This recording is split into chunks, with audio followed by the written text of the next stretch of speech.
अस्सलाम वालेकुम नाज़रीन। 27 अप्रैल 2026 सोमवार के दिन का आगाज़ हो चुका है। 3 से 4 इम्पॉर्टेंट ख़बरें हैं जो इस वीडियो में आपकी खिदमत में पेश करनी हैं। सबसे पहले एक ख़बर सुनते जाएं कि आने वाले दिनों में पाकिस्तानियों के साथ वो होने वाला है कि आपके पांव तले से ज़मीन निकल जाएगी। जी हाँ, वफाकी वज़ीर पेट्रोलियम हैं अली परवेज़ मलक साहब। उन्होंने कौम को एक खुशखबरी सुनाई है कि हो सकता है आने वाले दिनों में हमें पेट्रोलियम पे जो टैक्स है उसमें 55 रुपये इजाफा करना पड़े। 55 रुपये इजाफा यानी अब इस बात को समझने की ज़रूरत है। वो ये कह रहे हैं कि IMF के साथ हमारे मुज़ाकरात हो रहे हैं, रेवेन्यू शॉर्टफॉल है, यानी कि जो FBR ने टैक्स कलेक्शन करनी थी 13.8 ट्रिलियन की, वो टारगेट हम पूरा नहीं कर सके। हम एक बार फिर IMF के पास जा रहे हैं, उनसे दरख्वास्त करेंगे कि हम ये टारगेट पूरा नहीं कर सके। जितना हमने पूरा किया है आप उसी को तस्लीम कर लें, उसी को तस्लीम कर लें। यानी कि टारगेट आपका पूरा नहीं हुआ, लेकिन जितना हम कर चुके हैं आप उसी को मान लें। अगर IMF मान गया तो ठीक, फिर हम इजाफा नहीं करेंगे। लेकिन अगर IMF ने ये कह दिया कि नहीं, आपने ये रेवेन्यू शॉर्टफॉल का जो टारगेट है इसको पूरा करना है, अचीव करना है, तो उसके बाद हमारे पास कोई चारा नहीं रहेगा और हम जो है 55 रुपये फ़ी लीटर इजाफा कर देंगे। अब ये ख़बर जो है ये बड़ी इम्पॉर्टेंट है। देखिए, IMF के पास 3 बार हम जा चुके हैं और अब चौथी बार हम जा रहे हैं। अब कसूर किसका है कि अगर टैक्स कलेक्शन नहीं हुई, वो टारगेट जो आपने IMF के साथ तय किया था एग्रीमेंट के तहत, वो आपने पूरा नहीं किया, तो इसमें कसूर हमारा तो नहीं है, आम आवाम का तो नहीं है, पाकिस्तानी गरीब आवाम का तो नहीं है। टैक्स कलेक्शन का टारगेट आपने पूरा नहीं किया और उसकी कीमत चुकाएगा कौन? आम आवाम चुकाएगी, हम और आप चुकाएंगे।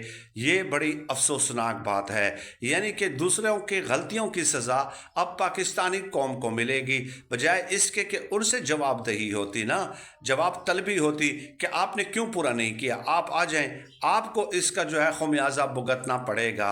अब यहाँ पे ये बात भी इम्पॉर्टेंट है कि देखिए, बैनुल अक़वामी मार्केट में तेल की कीमतें बढ़ने के साथ इसका कोई ताल्लुक नहीं है, क्योंकि अभी से अगर आप ये खुशखबरी सुना रहे हैं तो बैनुल अक़वामी मार्केट में तो तेल की कीमतें अगर आप 55 रुपये इजाफा करेंगे तो उस वक्त तक तो कम भी हो सकती हैं। तो कैसे आप तय कर सकते हैं कि बैनुल अक़वामी मार्केट में कीमतें जब आप 55 रुपये फ़ी लीटर बढ़ाएंगे पेट्रोलियम मसनूआत की कीमतों में, तो उस वक्त ज़्यादा होंगी या कम होंगी? एक बात तो ये है। और दूसरी बात यह है कि माहिरीन मईशत कई बार ये कह चुके हैं और हम भी आपको बारहा ये बता चुके हैं जनाब कि ये एक होती है आलमी मार्केट में तेल की कीमतें, वो तो आप बढ़ा देते हैं। मसला है कि आप जब पेट्रोलियम पर लेवी टैक्स लगाते हैं, ये इसका बैनुल अक़वामी मार्केट में तेल की कीमतें बढ़ने के साथ कोई ताल्लुक नहीं होता। ये बात हम कई बार बता चुके हैं। ये हुकूमत खुद अपनी तरफ से कर रही है। ये मोहम्मद ज़ुबैर साहब भी बता चुके हैं, दूसरे माहिरीन मईशत भी हमें बता चुके हैं, शहबाज राना भी बता चुके हैं। इस वक्त पेट्रोलियम लेवी पे जो टैक्स है वो है 107 रुपये फ़ी लीटर, और अगर 55 रुपये मज़ीद बढ़ा दिया जाता है तो इसका मतलब ये हो जाता है कि 162 रुपये फ़ी लीटर आप 1 लीटर पेट्रोल पे पेट्रोलियम लेवी टैक्स अदा करेंगे, और इसका बैनुल अक़वामी मार्केट की कीमतों के साथ कोई ताल्लुक नहीं है। ये फार्मूला आपने खुद अपनी तरफ से इजाद किया है। और गुज़श्ता 9 महीनों में पेट्रोलियम लेवी की मद में 1200 अरब रुपए ये आवाम की जेबों से निकाल चुके हैं। कितने? 1200 अरब रुपए। ये कोई मामूली फिगर नहीं है। और फिर आपको 1-2 हफ्तों के लिए जो है ये पेट्रोलियम की कीमतें कम कर देते हैं, 12 रुपये फ़ी लीटर कम कर देते हैं, फिर 27 रुपये फ़ी लीटर बढ़ा देते हैं, और आपको फिर खुशखबरी सुनाते हुए नज़र आते हैं कि देखिए हमने 130 अरब रुपए की सब्सिडी दी है पेट्रोलियम पे आवाम को। यानी 1200 रुपए आपसे मैंने आपकी जेब से निकाल लिया और 130 रुपए आपकी जेब में डाल दिए और आपको कहा कि मैंने आपके ऊपर एहसान किया है। तो यही कुछ इस वक्त जो हमारी हुकूमत है ये اپنی عوام کے ساتھ کر رہی ہے۔ ناؤ لیٹ اس سی کہ کیا ہوتا ہے کیا نہیں ہوتا۔ اور ایک بات اور بھی یاد رکھیں کہ آئی ایم ایف کا یہ مطالبہ بالکل بھی نہیں ہوتا کہ آپ پیٹرولیم لیوی بڑھا دیں یا پیٹرولیم کی قیمتیں بڑھا دیں یا اس پہ ٹیکسز بڑھا دیں۔ I M F has nothing to do with this. I M F کا سمپل مطالبہ یہ ہے کہ جو ہمارا ٹیکس کلیکشن کا ٹارگٹ تھا وہ آپ پورا کریں، چاہے آپ جس طریقے سے بھی پورا کر سکتے ہیں، لیکن ان کے لیے پھر آسان ہتھیار جو ہے وہ پاکستانی عوام بن جاتی ہے۔ اب دوسری طرف آ جائیں 2022 میں معذرت سندھ میں ایک سیلاب آیا تھا، 20-21 لاکھ کے قریب جو ہے وہ گھر تباہ ہو گئے تھے۔ تو یورپی یونین نے سندھ حکومت کو قرض دیا تھا اور وہ گھر جو ہیں ابھی تک تعمیر نہیں ہو سکے، یعنی کہ 4 سال ہو گئے ہیں لیکن وہ گھروں کی تعمیر سندھ حکومت نہیں کر سکی، اور اس وقت بھی گھروں کی تعمیر کے لیے باقاعدہ فنڈز دیے گئے تھے۔ اب ایکسپریس نیوز میں ایک سٹوری چھپی ہے اور اس میں یہ کہا گیا ہے کہ یورپی یونین ایک بار پھر 16 کروڑ یورو کا قرض دے گا گھروں کی تعمیر کے لیے سندھ حکومت کو۔ وہ گھر جو تعمیر نہ ہوئے نہیں ہونے ہیں، 16 کروڑ یورو کو، اور ان 16 کروڑ یورو میں سے 10 کروڑ یورو جو ہے وہ 21 لاکھ گھروں کی تعمیر پہ خرچ ہوں گے، اور باقی جو 6 کروڑ یورو ہے وہ صاف پانی کی فراہمی پہ خرچ ہوں گے، اور یہ دونوں چیزیں ماشاءاللہ سے سندھ میں موجود نہیں ہیں۔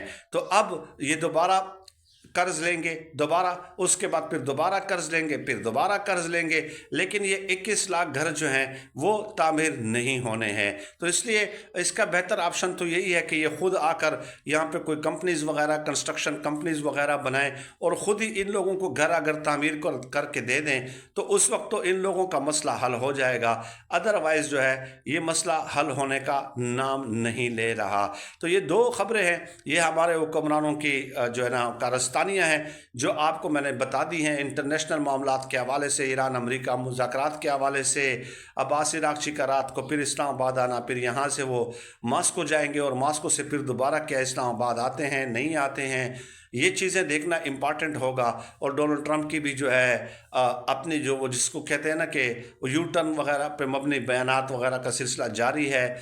ابھی کل بھی انہوں نے کہا کہ پاکستان بھارت کی جنگ میں 11 جہاز گرے، پتہ نہیں کہ کس طرف جو ہے وہ چلے جاتے ہیں۔ کوئی ان کے بیانات میں اگر آپ ڈاٹس کنیکٹ کریں تو کوئی تطبیق وغیرہ جو ہے اس میں نظر نہیں آتی۔ بہرحال فی الحال معاملہ ٹھنڈا ہے، سیز فائر ہے، ڈپلومیٹک ایفرٹس جاری ہیں، لیٹ اس سی کہ اس کا نتیجہ کیا برآمد ہوتا ہے۔ یہ دیکھنا امپارٹنٹ ہوگا کہ ماسکو کے بعد عباس عراقچی اسلام آباد آتے ہیں یا نہیں، لیکن رات کو بھی انہوں نے بیان دیا ہے کہ اس طرح کی جو دھمکیاں میز سلسلہ ان کا جاری ہے بیانات کا، اس کے ہوتے ہوئے مذاکرات فی الحال شروع ہونا ممکن نہیں ہے۔ بہت شکریہ۔ آخری بات، کمنٹس میں آپ کی رائے کا منتظر رہوں گا کہ یہ جو بہانہ ڈھونڈا جاتا ہے سفید پوشوں کی جیب سے پیسہ نکالنے کا، اس پہ کمنٹس میں آپ اپنی رائے کا اظہار ضرور کیا کریں، کیونکہ یہ آپ کا معاملہ ہے، یہ آپ کے حقوق کا مسئلہ ہے۔